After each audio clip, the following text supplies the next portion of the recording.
welcome. You're watching Primetime Debate. Now, Israel Prime Minister Benjamin Netanyahu will embark on his six-day India visit this weekend. This visit is being seen as Israel returning the gesture when Prime Minister Modi became the first Indian Prime Minister to visit Israel in July last year. But since then, a lot has happened. India has cancelled a defense contract and has also voted against the US President Donald Trump's proposal to recognize Jerusalem as the capital of Israel. So is Netanyahu's visit more than just a regular state visit? And what next for Indo-Israel ties? To understand just that, I'm joined first by Bhala, professor at the University of Kansas. Mr. Bhala, welcome to the show. Appreciate you joining us. I just want to understand, this deal comes after positive world relations between India and Israel, but lately, India voted against the recognition of Jerusalem as the capital of Israel at the UN. How would these developments really impact the relationship between the two countries? Well, thank you for having me, and good evening in Mumbai. The long sweep of Indo-Israeli relations is actually quite a healthy one. Overall, India has generally voted in favor of Israel, or at least abstained from positions in the United Nations that are against Israel. So I think I would put more stock on the many healthy aspects of that long relationship. For example, India is the largest buyer of Israeli military equipment. It's Israel's largest customer. India is the second largest supplier. I say Israel is the second largest supplier after Russia of military equipment for India. Overall, India is the third largest trading partner in Asia of Israel. And overall, it's Israel's 10th largest trading partner. So there's a healthy trade relationship with the military component. Overall, the diplomatic relations have been strong.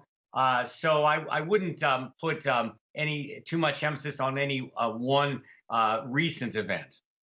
Well, I was asking you that because it's interesting. Earlier today I was actually reading the more liberal Israeli paper Haaretz, which actually had an opinion piece saying India wants an affair when it comes to Israel, not a serious relationship. And I think throughout the piece, the opinion writer Oshrit Birvatkar argues that India's voting record at the UN shows some sort of an embrace of the Palestinian narrative.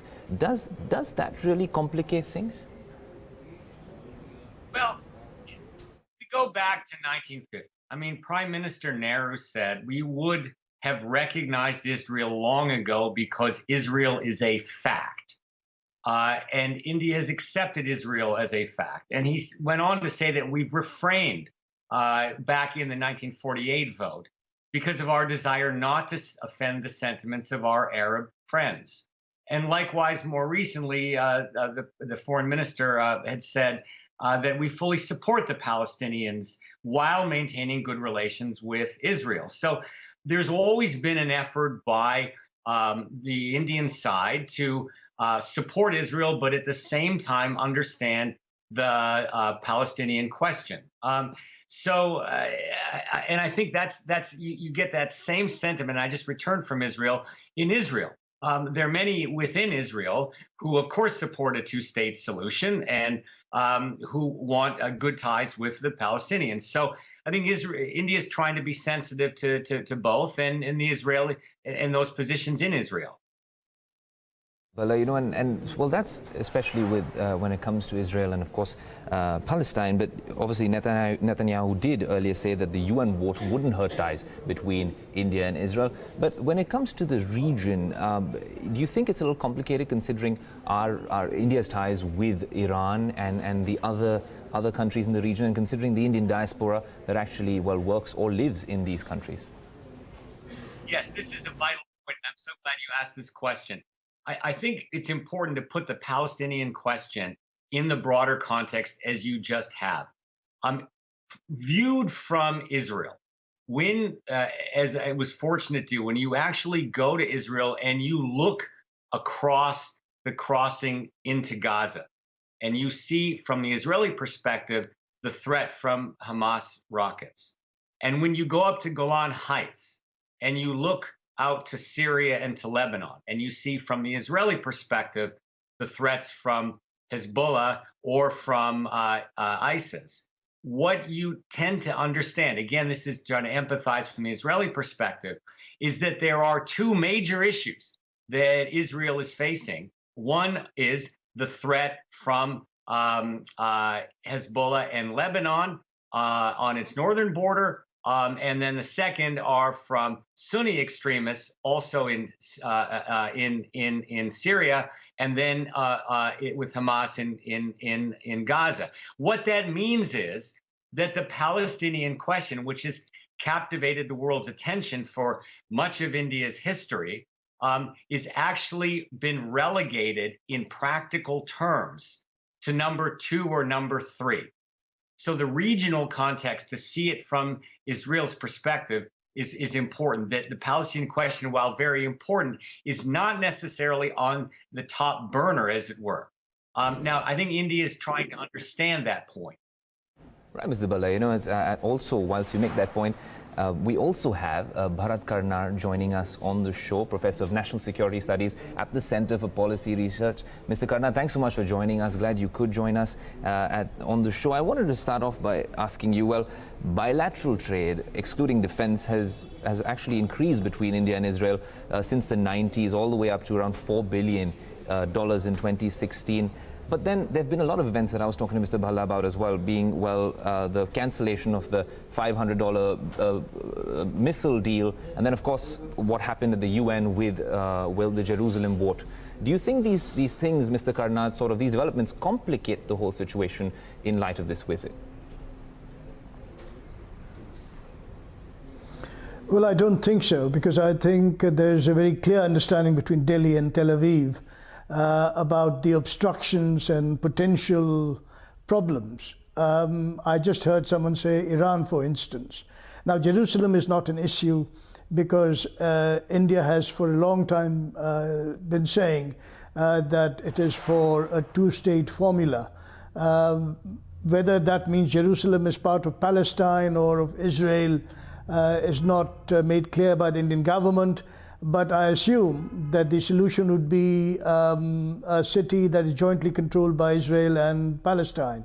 In any case, the Indian government has for long touted this solution. It would have been a complicating factor if there was disagreement between Delhi and Tel Aviv. That's not the case. I think both governments have chosen to get around the problem areas and to proceed to grow the relationship over the years. And that's what's happened.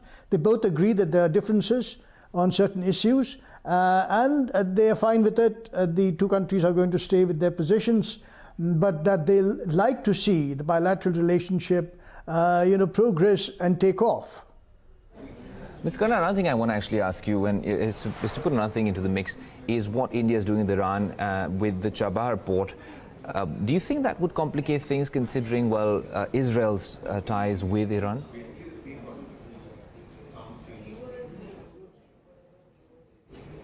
I think everybody in Delhi understands that there is almost a primal fear in Israel about Iran and its nuclear weapons and so on. But equally, I think Tehran and the Iranian government are just as apprehensive about Israel. So that's kind of a wash. Again, as I said, Iran was one of the problems that both the governments have agreed they would differ on. Israel has its position, and we understand it.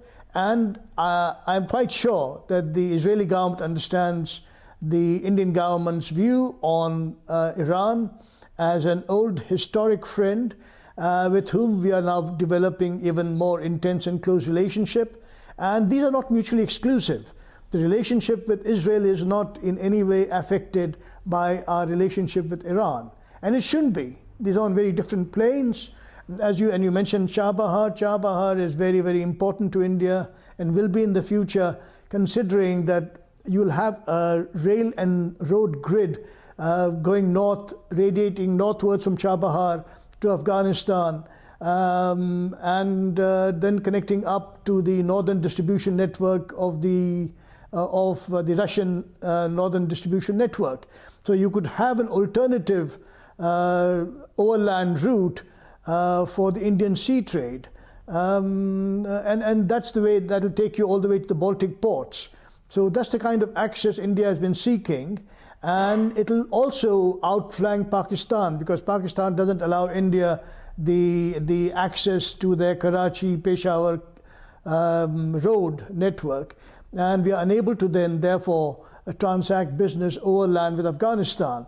So we now have the Chabahar route, and Iran then becomes central to it. Without Chabahar and that road and rail network that I just mentioned, going northwards, connecting to Ziranj and Dilaram and so on, you would have, it'd be an impossible problem for India to overcome. So Iran is quite central to India's foreign policy concerns for these geopolitical reasons and for historic reasons. The Indian and the Persian courts in olden times were very meshed in together, and in modern times there's a good understanding. So I don't think that's a problem. Okay. And it's not a problem with the Tel Aviv government either. Okay. I don't think. Because had it been a problem, it would have surfaced by now. Okay. Okay, Mr. Karnad, and since you were talking about world ties between the two countries, Mr. Bhala, it's interesting, you just came back from Israel a short while ago, and it was interesting the way the media looked at, Prime Minister Modi's visit to Israel, and the bromance that grabbed the headlines between the two prime ministers. Does that augur well for Indo-Israel relations in the future? Yes, very well. There's a lot of goodwill in a cultural and I might say gastronomic sense. It's known that Prime Minister Netanyahu likes Indian food. And I think on the Israeli side, there's a deep appreciation and respect for the ancient history and civilization of India, which, of course, Israel and the Jewish people also have. And so there's a natural fertile ground for good relations. And that blossoms into some really good trade and investment complementarities. For example, in parts of India, as we all know, suffer from the problems of climate change and desertification.